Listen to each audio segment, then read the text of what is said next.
नमस्कार। YouTube channel के सुनांचली corner पर इस समय आप सुन रहे हैं उपन्यास राग दरबारी। राग दरबारी जिसे लिखा है श्रीलाल शुक्ल ने।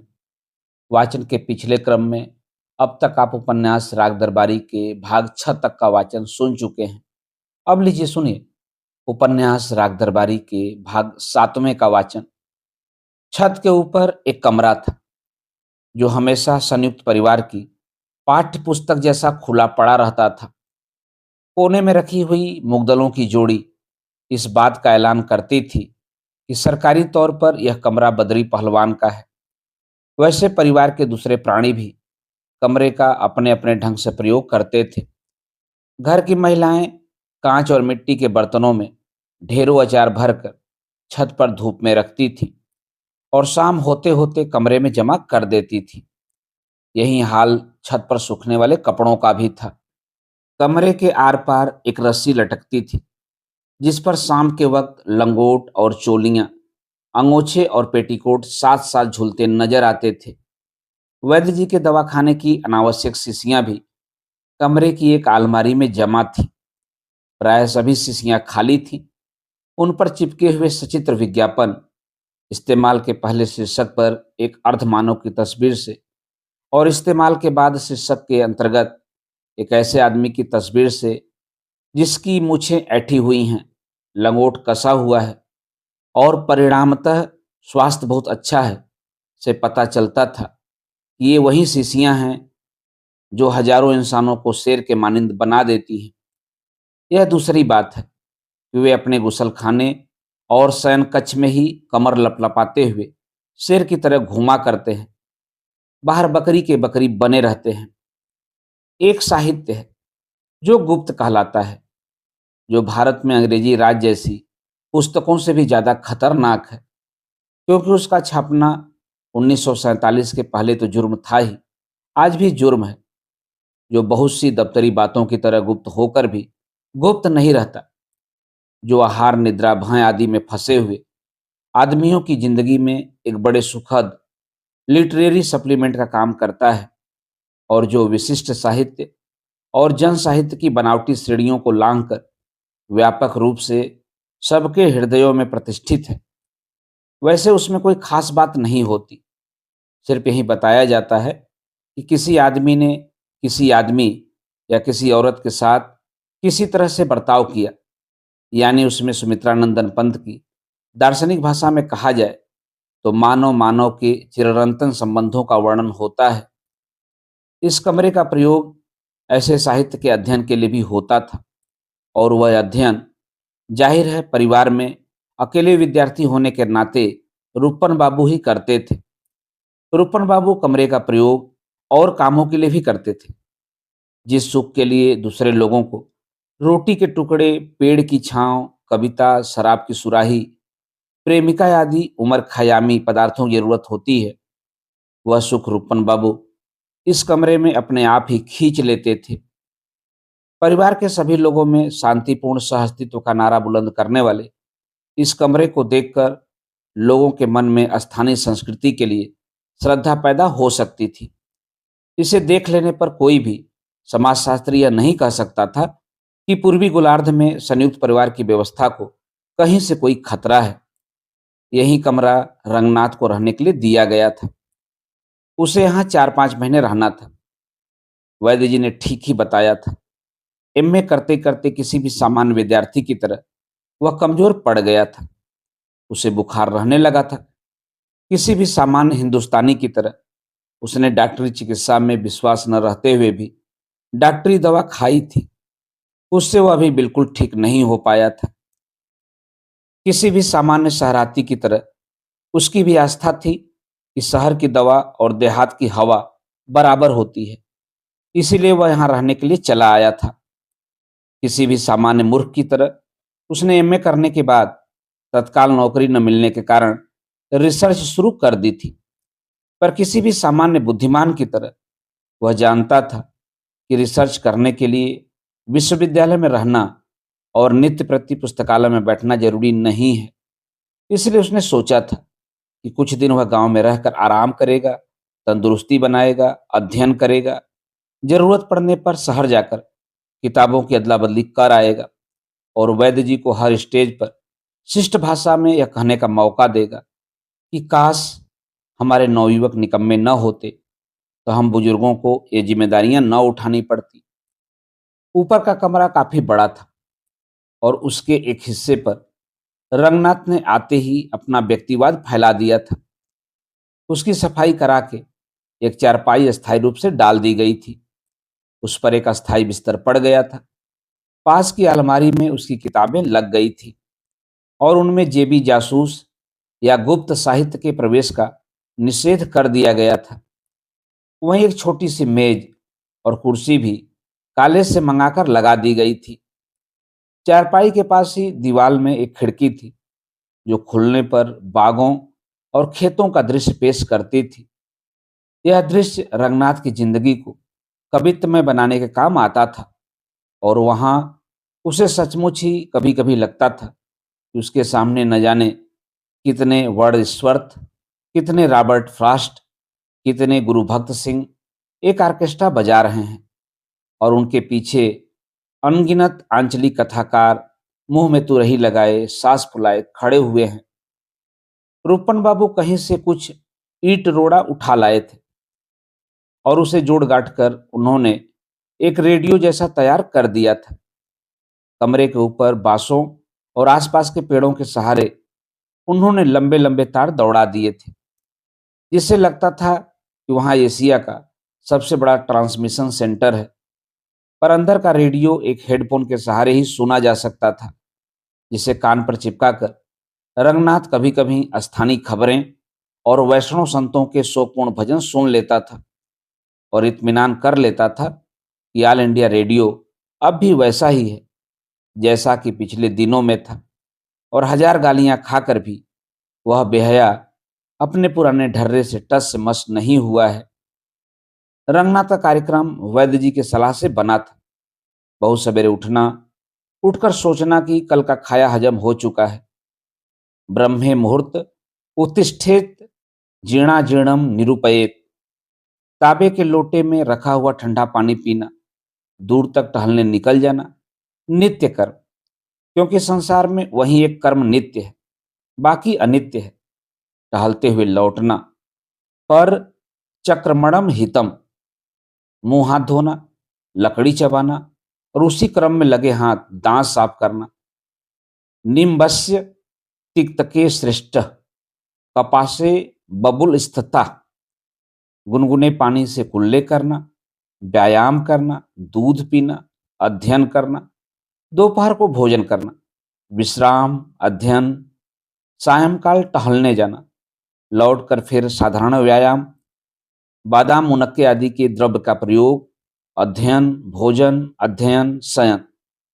रंगनाथ ने इस पूरे कार्यक्रम को ईमानदारी से अपना लिया था। इसमें सिर्फ इतना संशोधन हुआ था कि अध्ययन की जगह वैद्य जी की बैठक में गजहों की सोहबत ने ले ली थी, क्योंकि इससे रंगनाथ के वीर की प्रतिरक्षा को कोई खतरा नहीं था और कुल मिलाकर उसके पूरे दैनिक कार्यक्रम पर कोई असर नहीं पड़ता था। इसलिए वैद्य जी को इस संशोधन में कोई ऐतराज न था, बल्कि एक तरह से वे इसे पसंद करते थे कि एक पढ़ा लिखा आदमी उनके पास बैठा रहता है और हर बाहरी आदमी के सामने परिचय कराने के लिए हर समय तैयार मिलता है। कुछ दिनों में ही रंगनाथ को शिवपालगंज के बारे में ऐसा लगने लगा कि महाभारत की तरह जो कहीं नहीं है वह यहाँ है और जो यहाँ नहीं है वह कहीं नहीं है। उसे जान पड़ा कि हम भारतवासी एक हैं और हर जगह हमारी बुद्धि एक सी है।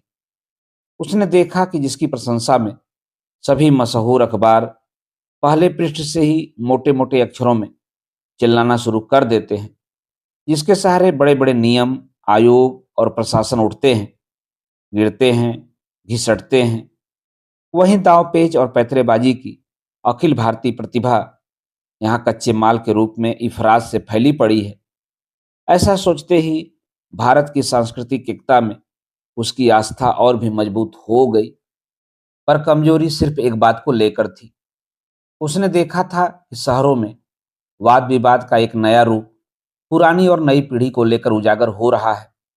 उसके पीछे पुरानी पीढ़ी का यह विश्वास था कि हम बुद्धिमान हैं और हमारे बुद्धिमान हो चुकने के बाद दुनिया से बुद्धि नाम का तत्व खत्म हो गया है और नई पीढ़ी के लिए उसका एक कतरा भी नहीं बचा है।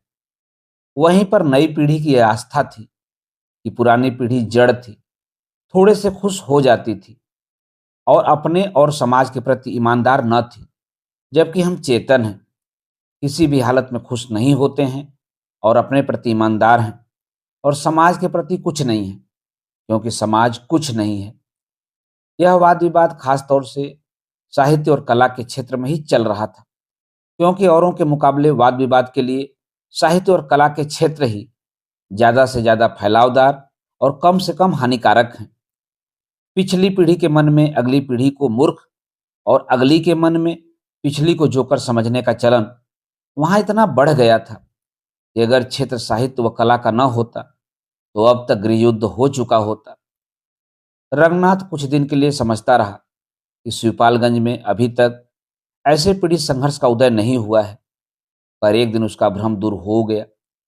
उसने देख लिया कि यहाँ भी उसी तरह का संघर्ष है। वह समझ गया कि यहाँ की राजनीति इस पहलू से भी कमजोर नहीं है। बात एक 14 साल के लड़के को लेकर चली थी। एक शाम बैठक में किसी आदमी ने शिवपालगंज के उस लड़के का जीवन चरित्र बताना शुरू किया। उससे प्रकट हुआ कि लड़के में बदमाश बनने की क्षमता कुछ इस तरह से पनपी थी कि बड़े बड़े मनोवैज्ञानिक और समाज वैज्ञानिक भी उसे प्रभु का चमत्कार मानने को मजबूर हो गए थे। सुना जाता है कि अमेरिका से पढ़कर लौटे हुए कई विद्वानों ने उस लड़के के बारे में छानबीन की।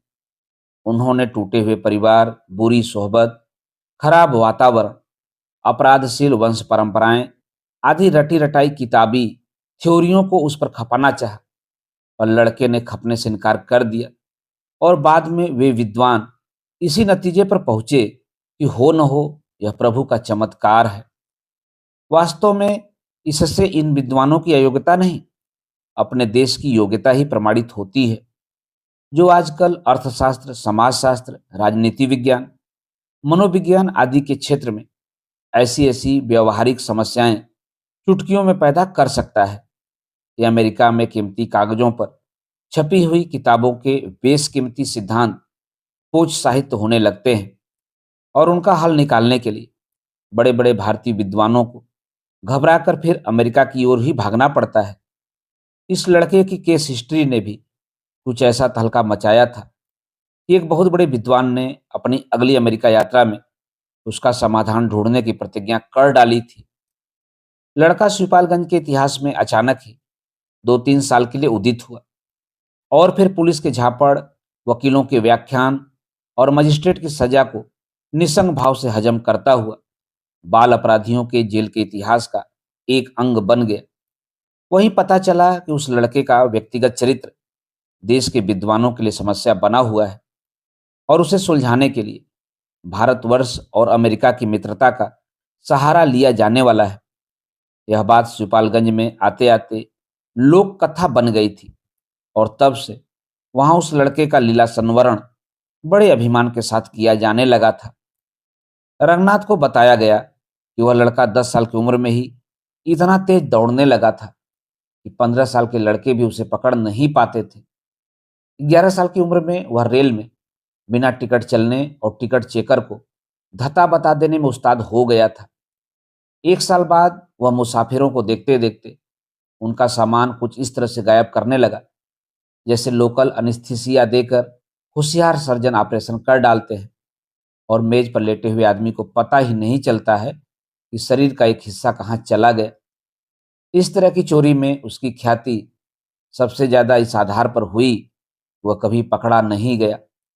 बाद में 14 वर्ष की अवस्था में जब वह पकड़ा गया तो पता चला कि वह ऊपर का शीशा तोड़कर दरवाजे की भीतरी सिटकनी खोलने की कला में दक्ष हो चुका है। बंगलों में चोरियां करता है और चोरियां भी रोशनदान से नहीं बल्कि उपर्युक्त तरकीब से दरवाजा खोलकर भले आदमियों की तरह कायदे के रास्ते मकान में घुसकर करता है।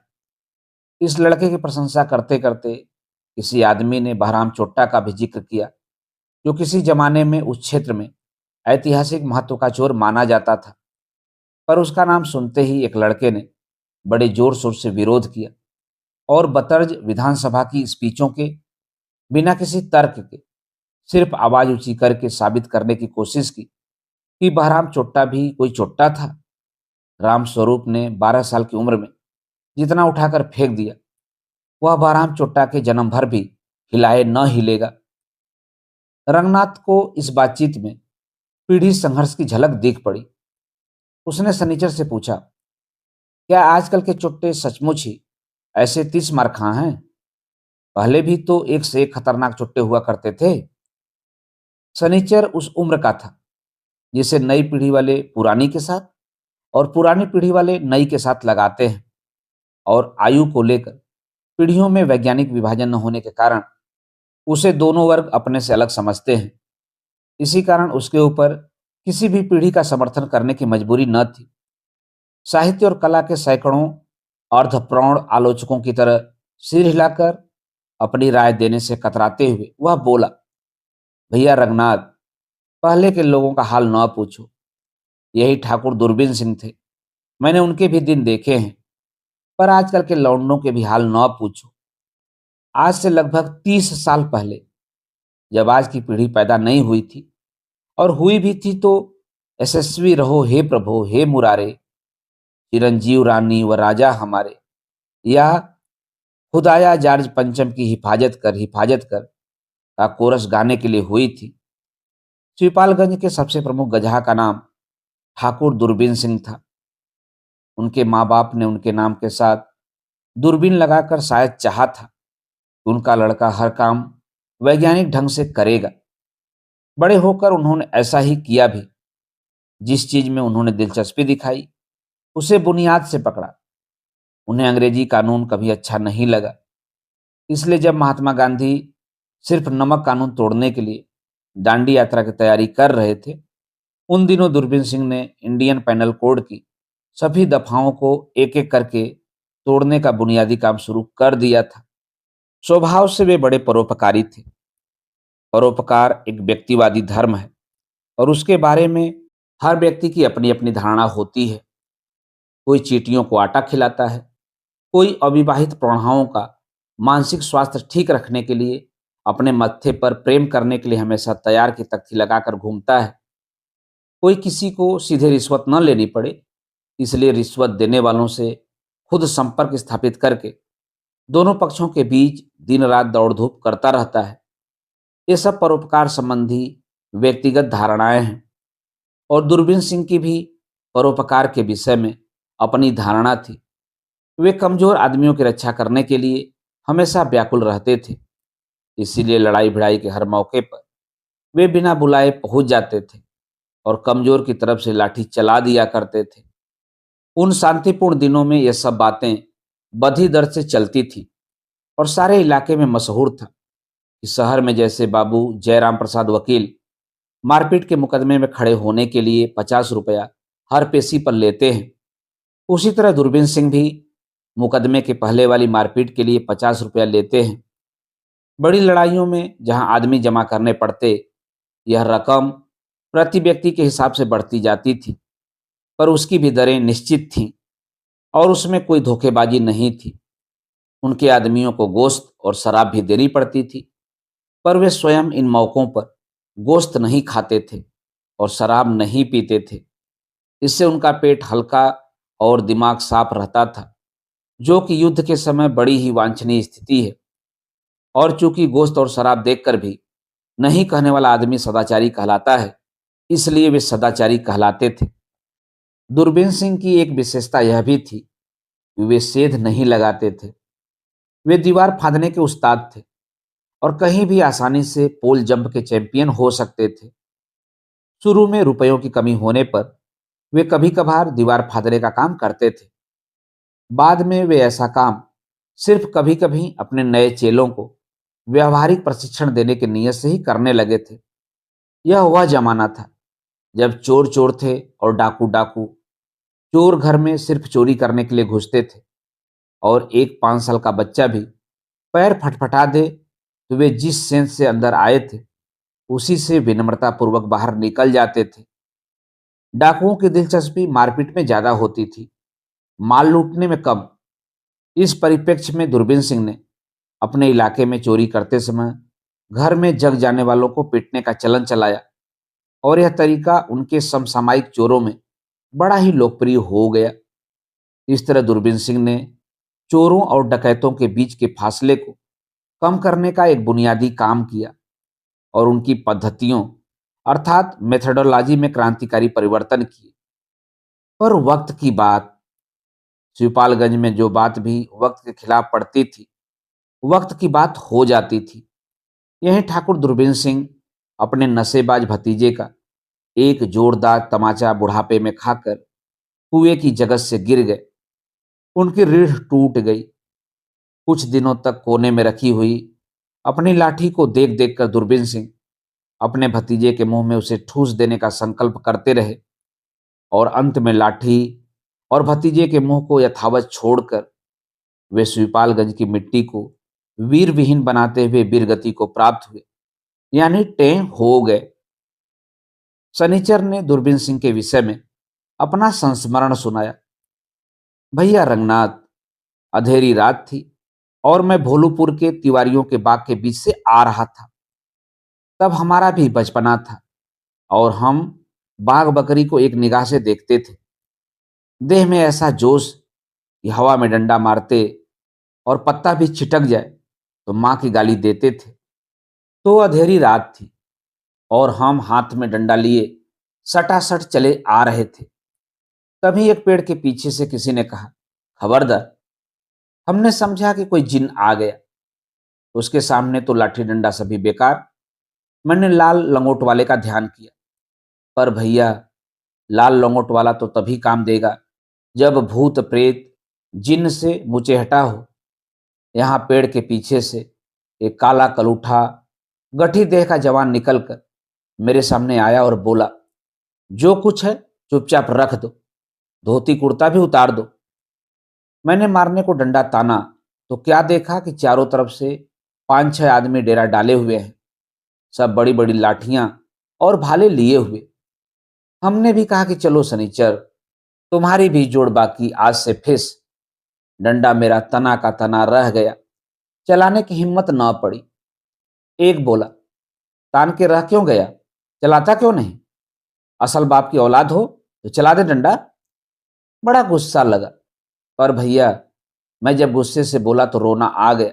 मैंने कहा, जान न लो, माल ले लो। दूसरे ने कहा, साले की अधेला भर की जान, उसके लिए सियार जैसा फेफे कर रहा है, इतना माल छोड़े दे रहा है, अच्छी बात है, धर दे सब माल। बस भैया एक झोला था, उसमें सत्तू था, एक बढ़िया मुरादाबादी लोटा था, मामा के घर से मिला था, फर्स्ट क्लास सूत की डोरी। लोटा क्या था, बिल्कुल बाल्टी था, कुएं से 2 सेर पानी खींचता था। पूड़ियां थी असली घी की। तब यह बनस्पति साला कहाँ चला था, सब उन्होंने गिनकर धरा लिया। फिर धोती उतरवाई, टेंट में 1 रुपया था, उसे भी छीन लिया। कुर्ता और लंगोटा पहने हुए जब मैं खड़ा हो गया तो एक ने कहा, अब मुंह में ताला लगाए चुपचाप अपने घर चले जाओ। चू भर किया तो इसी बाग में खोदकर गाड़ दूंगा। मैं चलने को हुआ तो एक ने पूछा, कहाँ रहता है? मैंने कहा, गजहा हूं।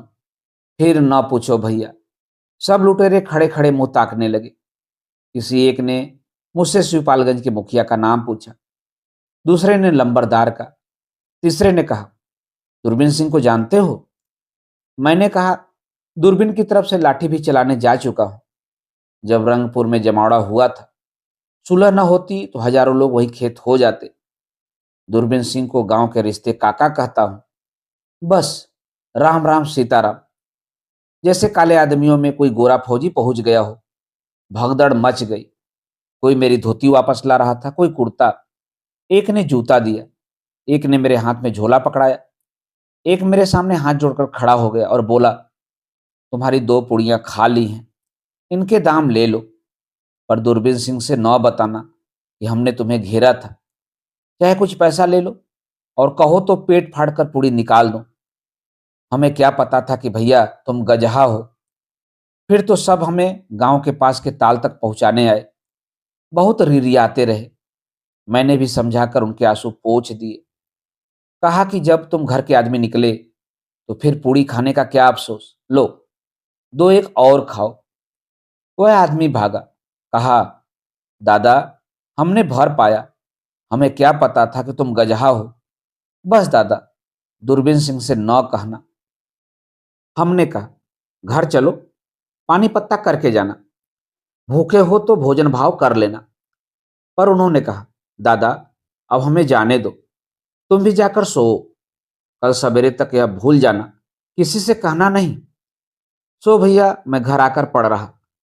सवेरा होते ही मैंने दूरबीन सिंह के जाकर पैर पकड़े कि काका, तुम्हारे नाम में लाल लंगोट वाले का जोर बोल रहा है, तुम्हारा नाम लेकर जान बचा पाया हूं।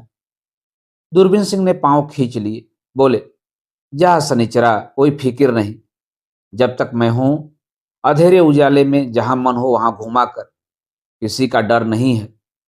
सांप बिच्छू तो खुद ही निपटा ले, बाकी को हमारे लिए छोड़ दे। यहां सनीचर सांस खींचकर चुप हो गया।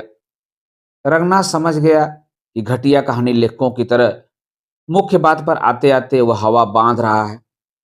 उसने पूछा, फिर तो जब तक दूरबीन सिंह थे गजहा लोगों के ठाट करते रहे होंगे? तब रूपन बाबू बोले। उन्होंने रंगनाथ की जानकारी में पहली बार एक साहित्यिक बात कही, साहस भर कर कहा कि पुरुष बलि नहीं होत है, कि समय होत बलवान, कि भिल्लन लूटी गोपिका, कि वही अर्जुन वही बाण। रंगनाथ ने पूछा, क्या हो गया रूपन बाबू? क्या शिवपालगंज से कोई तुम्हारी गोपिकाएं लूट ले गया? रूपन बाबू ने कहा, सनीचर, दूसरा वाला किस्सा भी सुना दो। सनीचर ने दूसरा अध्याय शुरू किया। भैया, लठैती का काम कोई असेंबली का काम तो है नहीं। असेंबली में जितने भी बूढ़े होते जाओ, जितनी ही अकल सठियाती जाए, उतनी ही तरक्की होती है। यही हरनाम सिंह को देखो, चलने को उठते हैं तो लगता है कि गिरकर मर जाएंगे, पर दिन दिन वहां उनकी पूछ बढ़ रही है। यहाँ लठैती में कल्ले की जोर की बात है, जब तक चले तब तक चले, जब नहीं चले तब हलाल हो गए।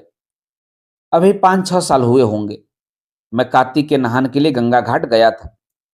लौटते लौटते रात हो गई। यहीं भोलू पीर के पास रात हुई। बढ़िया चटक चादनी। बाग के भीतर हम मौज में आ गए तो एक चौबोला गाने लगे। तभी किसी ने पीछे से पीठ पर दाएं से लाठी मारी। न राम राम न दुआ सलाम, एकदम से लाठी मार दी। अब भैया, चौबोला तो जहां का तहां छूटा। झोला 20 हाथ पर जाकर गिरा। डंडा अलग छिटक गया। मैं चिल्लाने को हुआ कि 3-4 आदमी ऊपर आ गए। एक ने मुंह दबाकर कहा, चुप बे साले, गर्दन ऐंठ दूंगा। मैंने तड़फड़ाकर उठने की कोशिश की, पर भैया, अचकचे में कोई गामा पहलवान पर लाठी छोड़ दे तो वहीं लौट जाएगा। हमारी क्या बिसात। वहीं मुंह बंद किए पड़े रहे। थोड़ी देर मैं हाथ पांव जोड़ता रहा। इशारा करके कहा कि मैं चिल्लाऊंगा नहीं। तब कहीं उन्होंने मुंह से कपड़ा निकाला। एक ने मुझसे पूछा, रुपया कहाँ है? मैंने कहा, बापू, जो कुछ है इसी झोले में है। झोले में 1.5 रुपए की रेजगारी थी। एक लुटेरे ने उसे हाथ में खनखना कर कहा, लंगोटा खोलकर दिखाओगे? मैंने कहा, बाबू, लंगोटा न खुलवाओ, उसके नीचे कुछ नहीं है, नंगा हो जाऊंगा। बस भैया, वे बिगड़े। उन्होंने समझा कि मैं मजाक कर रहा हूं। फिर तो उन्होंने देह पर से सभी कुछ उतरवा कर तलाशी ली। गांजा भांग की खोज में पुलिस वाले भी ऐसी तलाशी नहीं लेते। जब कुछ नहीं निकला तो उनमें से एक ने मेरे पीछे एक लात मारी और कहा कि अब चुपचाप मुंह बंद किए नाक के सामने चले जाओ और अपने दरबे में घुस जाओ। अब तक मेरी बोली लौट आई थी। मैंने कहा, बापू, तुम लोगों ने हमारी जान छोड़ दी, यह ठीक ही किया। माल ले लिया तो ले लिया, उसकी फिक्र नहीं। हम भी तुमको बता दें कि तुम नमक से नमक खा रहे हो। तुम हो सरकार के तो हम भी हैं दरबार के। वे लोग मेरे पास सिमट आए, पूछने लगे, कौन हो तुम, कहाँ रहते हो, किसके साथ हो? मैंने कहा, मैं गजहा हूं, ठाकुर दूरबीन सिंह के साथ रहता आया हूं। फिर न पूछो भैया रंगनाथ, सब ठिल्ले मारकर हंसने लगे। एक ने मेरा हाथ पकड़कर अपनी ओर खींचा। मैं सोच भी नहीं पाया था कि वह क्या करने जा रहा है, और उसने एक लंगड़ी मारकर मुझे वहीं चित्त कर दिया। मैं फिर देह से घास फूस झाड़कर खड़ा हुआ। एक लुटेरे ने, जो नई उम्र का सलीजा जवान था, कहा, यह दूरबीन सिंह की चिड़िया का नाम है। सब फिर ठीठी करके उसी तरह हंसने लगे। मैंने कहा, दूरबीन सिंह को नहीं जानते बाबू? क्या बाहर से आए हो? यहाँ 10 कोस के इर्द गिर्द कोई गजहा लोगों को नहीं टोकता। दूरबीन सिंह के गांव वालों को सभी छोड़कर चलते हैं। मगर बापू, तुम नहीं मानते तो ले जाओ मेरा झोला, कोई बात नहीं। लुटेरे फिर ठिठी करने लगे। एक बोला, मैं जानता हूं, अब दूरबीन सिंह के दिन लद गए। ये जितने पुराने लोग थे, थोड़ी लठैती दिखाकर 30 मार कहां बन जाते थे। इनके दूरबीन सिंह लाठी चलाकर 2 4 दीवारें फाद कर बहादुर बन गए। अब बांस के सहारे दीवारें फादना तो स्कूलों तक में सिखा देते हैं। एक लुटेरा बोला, लाठी चलाना भी सिखाते हैं? मैंने खुद वहीं लाठी चलाना सीखा था। पहले वाला नौजवान बोला, तो यही दूरबीन सिंह बड़े नामवर हो गए? तमंचा तक तो साले के पास है नहीं, चले हैं जागीरदारी फैलाने। एक दूसरा लुटेरा हाथ में चोरबत्ती लिए खड़ा था। जेब से उसने एक तमंचा निकाला, कहा, देख लो बेटा, यही है 6 गोली वाला हथियार। देसी कारतूस तमंचा नहीं, असली बिलायती। कहते कहते उसने तमंचे की नली हमारी छाती पर ठोक दी। कहता रहा, जाकर बता देना अपने बाप को, अंधों में काना राजा बनने के दिन लद गए। अब वे पड़े पड़े खटिया पर रोते रहे। कभी अंधेरे उजाले में दिख गए तो खोपड़ी का गुदा निकल जाएगा। समझ गए बेटा फकीरे दास? इसके बाद भैया मैं अपने को रोक न पाया। देह में इतना जोश बढ़ा कि डंडा तक वहीं फेंक कर बड़े जोर से हिरण की तरफ भागा। मेरे पीछे उन लोगों ने फिर ठहाका लगाया। एक चिल्लाकर बोला, मार साले दूरबीन सिंह को, खड़ा तो रह, अभी मारते मारते दूरबीन बनाए देता हूं। मगर भैया, भागने में कोई हमारा आज तक मुकाबला नहीं कर पाया। यहाँ स्कूल कॉलेज में लड़कों को सीटी बजा बजा कर भगाना सिखाते हैं। हम बिना सीखे ही ऐसा भाग के दिखा दें कि खरगोश तक खड़ा खड़ा पछताता रहे। तो भैया, गाली वाली उन्होंने बहुत दी, पर वे हमें पकड़ नहीं पाए। दूरबीन सिंह के दिन तब तक फिर गए थे। पुलिस भी भीतर ही भीतर उनके खिलाफ रहने लगी थी। दूसरे दिन हमारा मन बहुत कुलबुलाया, पर हमने यह बात उनसे कही नहीं। कह देते तो दूरबीन काका उसी की ठेस में टें बोल जाते। रूपन बाबू दुखी चेहरे को वजनी झोले की तरह लटकाए बैठे थे। सांस खींचकर बोले, अच्छा ही होता, तब टें हो जाते तो भतीजे के हाथ से 9 मरते। यह था उपन्यास राग दरबारी के भाग 7वें का वाचन। उपन्यास राग दरबारी के आगे के भागों का वाचन आप YouTube के सुनांचली कार्नर पर वाचन के अगले क्रम में सुन सकते हैं। तो जुड़े रहिए। धन्यवाद। नमस्कार।